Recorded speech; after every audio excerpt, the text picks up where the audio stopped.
राधे राधे दोस्तों, मैं प्रियंका अग्रवाल और आज हम आपको बताएंगे केंद्र भाव के बारे में, त्रिकोण भावों के बारे में, त्रिक भावों के बारे में और आगे जितने भी हैं उन सब के बारे में बताएंगे। लेकिन सबसे पहले मैं आपसे कहना चाहूँगी कि प्लीज़ हमारे चैनल को लाइक किया करें, कमेंट करें और चैनल को सब्सक्राइब कर लें, बेल आइकन को प्रेस कर लें ताकि वीडियो की आने वाली नोटिफिकेशन आपको मिल सके।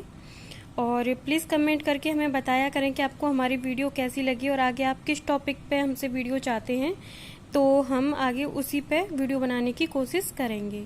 ठीक है, और ज़्यादा कुछ नहीं तो आप कमेंट में राधे राधे भी लिख सकते हैं ताकि हमें पता चले कि किस किस ने हमारी वीडियो को देखा और हमारी वीडियो कैसी लगी। ठीक है, तो चलिए ज़्यादा टाइम वेस्ट नहीं करते।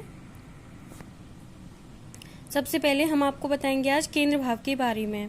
आपने बहुत से सुना होगा कि केंद्र भाव में ये त्रिकोण भावों के बारे में, लेकिन आपको शायद बहुत से लोगों को नहीं पता होगा कि केंद्र भाव, त्रिकोण भाव, त्रिक भाव ये सब क्या होते हैं। ठीक है, तो आज हम इसी चीज़ पे चर्चा करते हैं। केंद्र भाव, केंद्र भाव या आपको नाम से ही पता चल रहा होगा कि केंद्र का मतलब क्या होता है। केंद्र यानी कि जो मध्य में होते हैं वो होता है केंद्र। ठीक है, तो यानी कि जो मध्य के ये जो चार भाव होते हैं ये होते हैं केंद्र भाव। पहला भाव, चौथा भाव, सातवां भाव और ये 10वां भाव। ठीक है, तो ये जो चार भाव होते हैं ये होते हैं केंद्र भाव, ये केंद्र भावों में गिने जाते हैं। ठीक है, ये मतलब जो कुंडली में सबसे ज़्यादा जो केंद्र भाव होते हैं ये चार, ये कुंडली में सबसे ज़्यादा शुभ माने जाते हैं। अगर इनमें कोई शुभ ग्रह बैठा हो, अच्छी स्थिति में हो, तो वो बहुत ही ज़्यादा शुभ परिणाम देता है। और अगर कोई अशुभ ग्रह भी बैठा हुआ हो तो वो इतनी ज़्यादा नेगेटिव इफेक्ट आपकी लाइफ में नहीं देगा। ठीक है, तो अब आते हैं त्रिकोण भावों के बारे में कि त्रिकोण भाव कौन कौन से होते हैं और इनका क्या महत्व होता है। त्रिकोण भाव होता है पहला भाव, पांचवा भाव और 9वां भाव।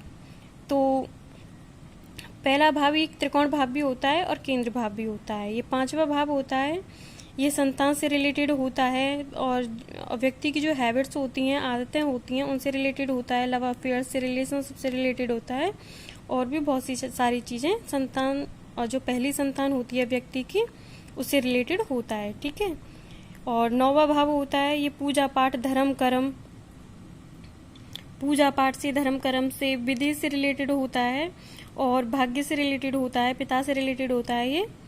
तो ये भी मतलब शुभ भावों में ही गिने जाते हैं, पहला, पांचवा और 9वां भाव। ठीक है, तो अगर इनमें भी कोई ग्रह बैठा हो तो वो भी ज़्यादातर शुभ परिणाम ही देता है। ठीक है, तो अब आते हैं, जानते हैं हम त्रिक भावों के बारे में कि त्रिक भाव कौन कौन से होते हैं और इनका कुंडली में क्या महत्व होता है। त्रिक भाव होते हैं 6, 8, 12, 6, 8 और 12 भाव। ठीक है, तो ये 6, 8, 12 भाव होते हैं, ये कुंडली में सबसे ज़्यादा अशुभ माने जाते हैं, इसलिए इन्हें त्रिक भाव कहते हैं। पहला जो 6वां भाव होता है इसे रोग, शत्रु, बीमारियां और मुकदमे, कर्ज, कोर्ट कचहरी, अदालत, लड़ाई झगड़े, ये सब इससे देखा जाता है। ठीक है, कर्ज वगैरह जितने भी होते हैं, यूँ तो जॉब भी देखी जाती है। कुछ हर एक भाव का कुछ पॉजिटिव पॉइंट भी होता है और कुछ नेगेटिव भी होते हैं, लेकिन जो 6, 8, 12 होते हैं इनके नेगेटिव पॉइंट ज़्यादा होते हैं, पॉजिटिव पॉइंट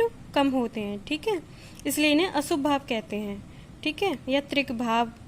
ठीक है, तो ये 6वां भाव इसके लिए जाना जाता है, तो ये त्रिक भाव में आता है। 8वां भाव होता है ये मृत्यु का होता है, आयु का भी होता है, लेकिन लड़ाई झगड़े और अचानक से एक्सीडेंट, कोई लंबी बीमारियां और ऑब्स्टिकल, परेशानियां, बहुत ज़्यादा मेंटली डिस्टर्ब इंसान जो होता है और जितने भी जो परेशानियां होती हैं वो सब इसी से देखी जाती हैं। ठीक है,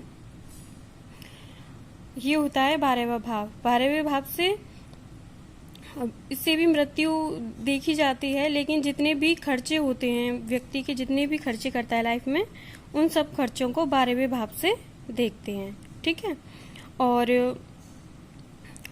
ये जो होता है ये मतलब विदेश का भी होता है, फॉरेन सेटलमेंट का भी होता है और फॉरेन ट्रेवल्स वगैरह जितने भी होते हैं उन सबको 12वें भाव से देखते हैं। ठीक है, तो ये 6, 8, 12, ये 6, 8, 12 होते हैं और इनसे मतलब हर ये व्यय को शो करता है, ये मृत्यु को शो करता है, कष्ट को शो करता है और ये दुश्मनों को, बीमारियों को, इनको शो करता है। ठीक है, मेन रूप से तो। और अब आते हैं हम उपचय भावों के बारे में जानते हैं। उपचय भाव कौन कौन से होते हैं और इनका कुंडली में क्या महत्व होता है। उपचय भाव होते हैं 3, 6, 11, यानी कि 3, 6 और ये 11। ये 3, 6, 11 भाव होते हैं। ये मतलब अगर इनमें कोई भी ग्रह बैठा हो तो ये अपने जो प्रभाव देते हैं ये बहुत ही रफ्तार से देते हैं, तेजी से देते हैं। ठीक है, तो इनका ये महत्व होता है। तीसरा भाव होता है, अगर ये किसी व्यक्ति की कुंडली हो तो उसके छोटे बहन या भाई, ये तीसरा भाव उसे शो करता है। व्यक्ति का झुकाव किस तरफ होगा उसे शो करता है। व्यापार को भी शो करता है और भी ऐसी वैसी चीज़ों को देखा जाता है। ये मतलब बहुत ज़्यादा परिश्रम का घर माना जाता है। व्यक्ति कितनी परिश्रम करेगा, बाहर जो अगर किसी का लड़ाई झगड़ा हो तो उसमें ये किसी की कितनी हेल्प करेगा, उनमें कितना इंटरेस्ट लेगा, ये सब भी तीसरे भाव से देखा जाता है। ठीक है, छठवां भाव मैं आपको बता ही चुकी हूँ। और 11वां भाव होता है, ये व्यक्ति किसी भी व्यक्ति जिसकी ये कुंडली हो उसके बड़े भाई या बड़ी बहन, इसके बारे में देखा जाता है। लव अफेयर्स के बारे में भी देखा जाता है, मैरिड लाइफ के बारे में भी देखा जाता है। और ये जो 11वां भाव होता है इससे मतलब मेन रूप से तो जैसे अगर कोई व्यक्ति की कोई जॉब है, बिजनेस है या फिर कुछ भी है, किसी तरह से अगर वो कमाता है तो उससे उसे कितना प्रॉफिट होता है, कितना लाभ होता है, इस चीज को हम 11वें भाव से देखते हैं। ठीक है, और भी मतलब काफी सारी चीजों को इससे देखा जाता है। ठीक है, अब आते हैं हम आपोक्लिम भावों के बारे में जानते हैं कि आपोक्लिम भाव क्या होते हैं और इनका कुंडली में क्या महत्व होता है। आपोक्लिम भाव होते हैं 3, 6, 9 और 12। 3, 6, 9 और 12। ठीक है, तो इन भावों को आपोक्लिम भाव कहते हैं। इनका कुंडली में ये महत्व होता है कि इन भावों में जो भी ग्रह बैठे होते हैं और ये जो भाव होते हैं ये हमें बताते हैं कि अगर व्यक्ति कोई धन कमाता है या कोई बुद्धि, विद्या, शिक्षा जो भी कमाता है वो एक शुभ रास्ते पे चल के कमाता है, यानी कि उसमें शुभता होती है। ठीक है, ऐसा नहीं कि जैसे अगर वो धन कमा रहा है, ठीक है, तो वो किसी अच्छे रास्ते, सही मार्ग पे चल के ही धन कमाएगा। ऐसा नहीं है कि किसी अशुभ मार्ग पे चल के या फिर किसी का छीन झपट के या किसी का धन लूट के या किसी भी गलत तरीके से वो धन नहीं कमाएगा। वो किसी भी गलत तरीके से कोई भी गलत विद्या नहीं सीखेगा, ना ही किसी को सिखाएगा। मतलब जो भी करेगा वो एक अच्छे मार्ग पे चल के ही करेगा, कुछ भी गलत या अशुभ नहीं करेगा। ठीक है, तो जो भी प्राप्त करेगा वो अपनी लाइफ में वो अच्छे तरीके से ही प्राप्त करेगा। वो किसी का नुकसान या किसी का बुरा करके प्राप्त नहीं करेगा। इन सब भावों से ये देखा जाता है, 3, 6, 9, 12 भावों से। ठीक है, तो 9 भाव भी होता है, ये पूजा पाठ धर्म कर्म का होता है और इसे मतलब भाग्य आपका कितना साथ देगा। ठीक है, और आपको आपके भाग्य के द्वारा क्या क्या मिलेगा, आपके पिता का नेचर कैसा होगा, आपके पिता कैसे होंगे, आपके पिता से आपकी कितनी बनेगी, आपके पिता के बारे में 9वें भाव से देखा जाता है। ठीक है, 12वां भाव होता है, तो ये बताता है कि आप जितनी भी दान करोगे उन सबको 12वां भाव बताता है। आप अपनी लाइफ में जितने भी दान करते हो उन सब दानों को 12वें भाव से देखा जाता है। ठीक है, आप जितने भी कोई पुण्य करोगे या फिर 9वें भाव से तीर्थ यात्रा भी देखी जाती है और 12वें भाव से भी यात्राओं को देखा जाता है। ठीक है, तो ये मतलब जो शुभ एक असाधारण घरों में आते हैं, यानी कि एक शुभ घर माने जाते हैं। जो भी इंसान कमाता है वो एक अच्छे वे में जाके कमाता है, किसी भी गलत या किसी का बुरा करके नहीं कमाएगा जो भी कमाएगा। ठीक है, धन हो, शिक्षा हो, विद्या हो, बुद्धि हो, जो भी। ठीक है, पणफर भाव होते हैं 2, 5, 8 और 11।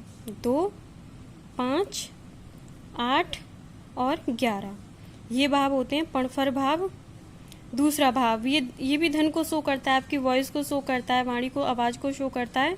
ठीक है, और ये पैतृक संपत्ति को भी शो करता है। ठीक है, 5वां भाव होता है, मैंने आपको पहले भी बता चुकी हूँ, ये भी आपकी शिक्षा को शो करता है, संतान को शो करता है और व्यक्ति की आदतों को ये भी शो करता है। ठीक है, 8वां भाव ये भी ऑब्स्टिकल का होता है, यानी किसी डीप स्टडी को और किसी की वसीयत वगैरह और जो भी बीमा कंपनी से जो भी मतलब आपको प्रॉफिट होता है या जितने भी LIC और ये सब इनसे रिलेटेड होता है, ठीक है, पॉलिसी से, इन सब के बारे में भी शो करता है। जितने भी अगर आपको कोई पैतृक संपत्ति मिल जाए या फिर किसी की भी कोई भी अपनी संपत्ति आपको दे दे या फिर किसी गढ़े हुए धन के बारे में या फिर इस तरह से कि जिसमें आपको कमाना ना पड़े, अपने आप ही किसी भी तरह से आपको धन मिल जाए, इस तरह के धन को ये शो करता है। ठीक है, 11वां भाव ये होता है कि व्यक्ति जो भी मतलब बिजनेस करता है, किसी भी तरह से वो पैसा कमाए, उससे मतलब अपनी लाइफ में उसने कितना प्रॉफिट किया, कितना प्रॉफिट होगा उसे। ठीक है, इस यानी व्यक्ति की आय को ये 11वां भाव शो करता है। ठीक है, तो पणफर भाव, ये जो भाव होते हैं 2, 5, 8, 11, ठीक है, 2, 5, 8 और 11 ये एक साधारण भावों को ये शो करते हैं। जैसे कि व्यक्ति अगर कमाएगा, धन, शिक्षा, विद्या, बुद्धि जो भी कमाएगा वो किसी रॉन्ग वे में जाके भी कमा सकता है। ऐसा नहीं कि वो किसी का अच्छा या बुरा सोचेगा। अगर किसी का बुरा भी हो रहा होगा तो तब भी वो अपनी फायदे की सोच के उस काम को कर लेगा। वो किसी का मतलब जरूरी नहीं है कि किसी अच्छे तरीके से, अच्छे वे में जाके ही धन कमाएगा, वो किसी गलत तरीके से भी धन कमा सकता है। ठीक है, तो आज का ये जो हमने समझाया है वो आपको समझ में आ गया होगा दोस्तों। तो अगर कुछ भी बात अगर आपको समझ में ना आई हो तो प्लीज़ कमेंट बॉक्स में आके हमसे पूछ सकते हैं। So thanks for watching, bye दोस्तों।